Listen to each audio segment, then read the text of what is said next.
अस्सलाम वालेकुम वरहमतुल्लाहि वबरकातुहू। मेरे भाइयों, आज ग्लाइकोलिसिस हम लोग पढ़ेंगे।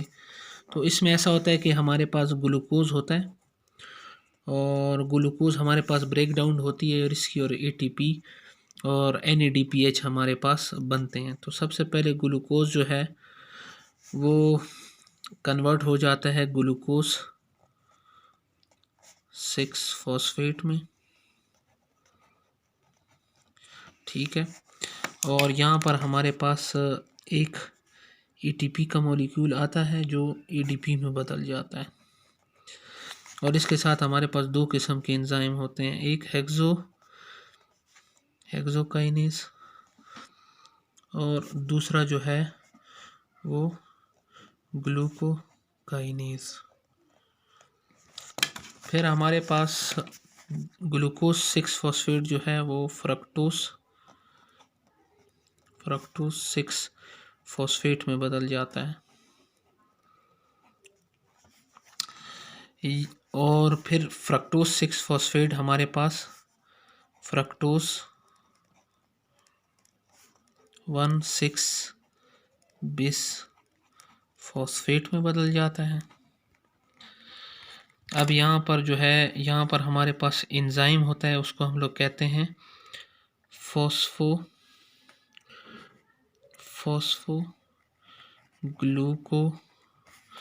आइसोमरेज, क्योंकि आइसोमेरिज्म यहाँ पर जो है वो काज हो जाती है। और यहाँ पर हमारे पास एंजाइम है, इसको कहते हैं फॉस्फोफ्रक्टोकाइनेज। और यहाँ पर हमारे पास एक ATP मॉलिक्यूल दूसरा हमारे पास यूज़ हो जाता है और ATP में हमारे पास बदल जाता है।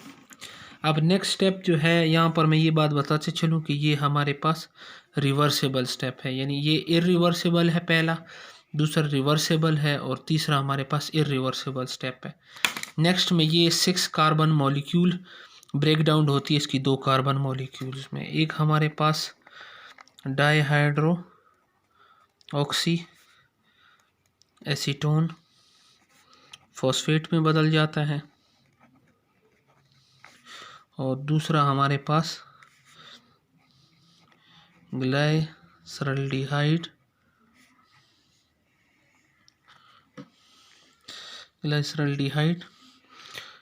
3 फॉस्फेट में हमारे पास बदल जाता है, ठीक है।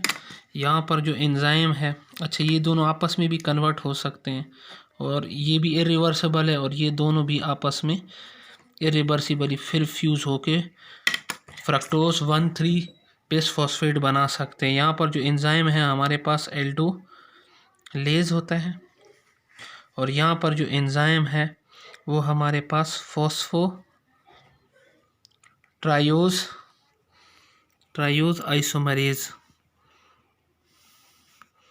आइसोमरेज एंजाइम यहाँ पर हमारे पास एक्ट करते हैं। अब यहाँ पर नेक्स्ट स्टेप ये होगा कि ग्लाइसरल्डिहाइड 3 फॉस्फेट जो है वो इरिवर्सिबली, ये भी स्टेप हमारे पास इरिवर्सिबल है और वो हमारे पास 1,3 डाईफॉस्फोग्लिसरेट में कन्वर्ट हो जाएगा। यहाँ पर मैं एक बात बताता चलूँ कि एक तो हमारे साथ इधर एक फॉस्फेट मॉलिक्यूल ऐड हो जाएगा और दूसरा ये होगा कि यहाँ पर हमारे पास NAD का मॉलिक्यूल आ जाएगा और NADH में बदल जाएगा। और ये जो एंजाइम होगा, इस एंजाइम का नाम है ग्लाइसरल्डिहाइड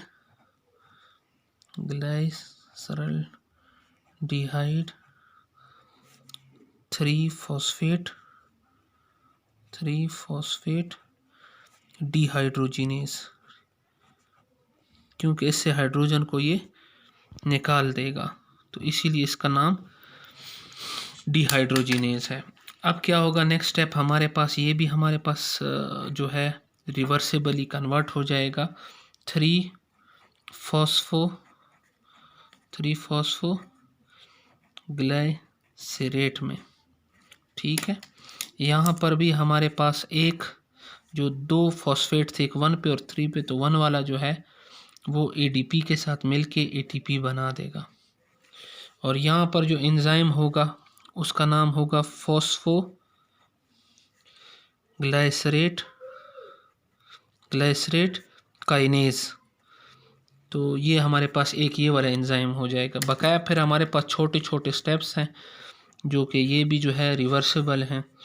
तो 3 जो है वो 2-फॉस्फोग्लाइसरेट में बदल जाएगा और फिर 2-फॉस्फोग्लिसरेट जो है वो हमारे पास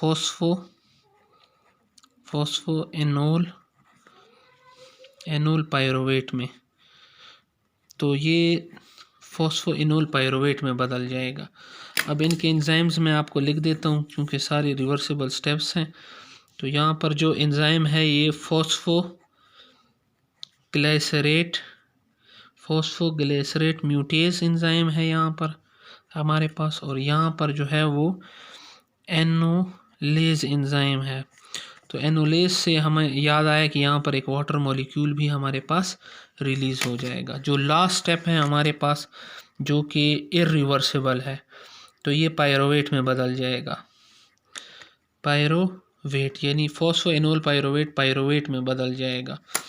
और यहाँ पर हमारे पास जो एक फॉस्फेट मॉलिक्यूल है वो एटीपी के साथ मिलके और एटीपी बना देगा, और यहाँ पर जो एंजाइम है उसका हम लोग पायरोवेट काइनेज कह देंगे।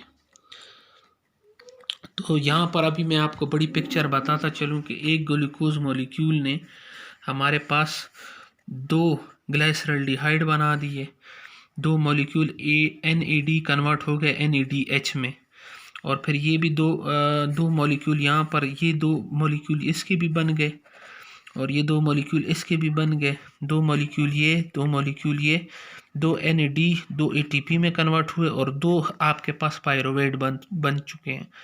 तो 2 ATP यहाँ पर बने और 2 ATP यहाँ पर बन गए हमारे पास। तो ये टोटल 4 ATP आपके पास बन चुके हैं और प्लस 2 NADH बन चुके हैं, और शुरू में हमारे पास एक ATP यहाँ और एक ATP यहाँ, तो ये 2 ATP हमारे पास कंज्यूम हो चुके हैं। तो लास्टली हमारे पास 2 ATP बने और प्लस 2 जो है वो NADH बन चुके हैं। तो आखिर में मैं आपको बताऊंगा कि ये पायरोवेट का जो है वो आगे कैसे प्रोसीड करेगा। तो उसके लिए देखते रहिए, तब तक के लिए अल्लाह।